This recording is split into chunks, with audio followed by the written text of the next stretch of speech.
دیجئے۔ آج جب آپ اپنے گھروں میں بڑے آرام سے سحر کر رہے ہوتے ہیں، اپنے بچوں کے ساتھ مختلف قسم کے افطار کی چیزیں اپنے دسترخوان پر سجا کر اپنے بیوی بچوں کے ساتھ افطار کر رہے ہوتے ہیں، وہیں انہی دنوں میں اللہ کی اسی پاک زمین پر آپ کے بھائی، آپ کے بچے، آپ کی بہنیں ہیں جو افطار کے لیے پانیوں کو ترس رہے ہیں، جو غذاؤں کے لیے ترس رہے ہیں، جو بھوکوں سے تڑپ رہے ہیں، جن کے 30,000 بچے قبلہ اول کی حفاظت کے لیے شہید کیے گئے، جن کے بچوں کی شہادت کے بعد مائیں اپنے بچوں کو بوسہ لیتی ہیں اور کہتی ہیں کہ میرے بیٹے تم نے مجھے اعزاز دے دیا، جاؤ میں ایک شہید کی ماں اب پکاری جاؤں گی، جاؤ جنت تمہارا استقبال کر رہی ہے۔ یہ اور اس طرح کے واقعات غزہ اور فلسطین کے اندر ان دنوں ہو رہے ہیں، لیکن ان سب کے باوجود کیا ہم اپنے ان بھائیوں کے لیے مواسات، غمخواری کا یہ بھی حل نکال پا رہے ہیں کہ ہم ان کے لیے دعا کر رہے ہوں؟ کیا ہماری صورتحال میں یہ بھی تبدیلی آ رہی ہے کہ ہماری آنکھوں سے آنسو بہ رہے ہوں؟ میرے بھائی اور میرے بزرگوں،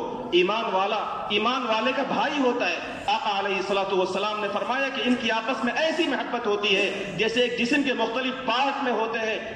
آپ کی انگلی میں کانٹا چبھتا ہے، پورا جسم اس کے درد کو محسوس کرتا ہے۔ آقا علیہ الصلوۃ والسلام فرماتے ہیں کہ میری امت کے تمام افراد ٹھیک اسی طرح ایک باڈی کی طرح ہے، کسی ایک کو تکلیف ہوگی دوسرا روئے گا، کسی ایک کو پریشانی ہوگی دوسرا تڑپے گا۔ اسی آسمان کے نیچے ہمارے بچے چھلنی کیے جا رہے ہیں، بموں کے دھماکے میں ان کے چیٹڑے اڑ رہے ہیں اور ہماری آنکھوں سے آنسو نہیں جاری ہو رہے ہوں۔ ہم تب بھی دنیاوی دھندوں میں مبتلا ہوں، ہمارے نوجوان تب بھی کرکٹ میں مبتلا ہوں، ہمارے نوجوان تب بھی اپنی دنیا داری میں لگے ہوئے ہوں، ہمارے اوقات تب بھی اللہ کی بارگاہ میں مناجات میں نہ اٹھ رہے ہوں، تو میرے بھائی اور میرے بزرگوں یہ بڑی محرومی کی بات ہے۔ اس لیے آقا علیہ الصلوۃ والسلام کا یہ عمل بتایا صحابہ کرام نے کہ اس ماہ مبارک میں حضرات پیارے آقا علیہ الصلوۃ والسلام اللہ کے سامنے بڑی لمبی دعائیں کرتے تھے۔ ہماری یہ ذمہ داری ہے کہ ہم دعائیں کریں اپنے لیے، اپنے بچوں کے لیے، عالم اسلام کے لیے، فلسطین کے لیے، غزہ کے کمزور اور پریشان حال مسلمان بھائیوں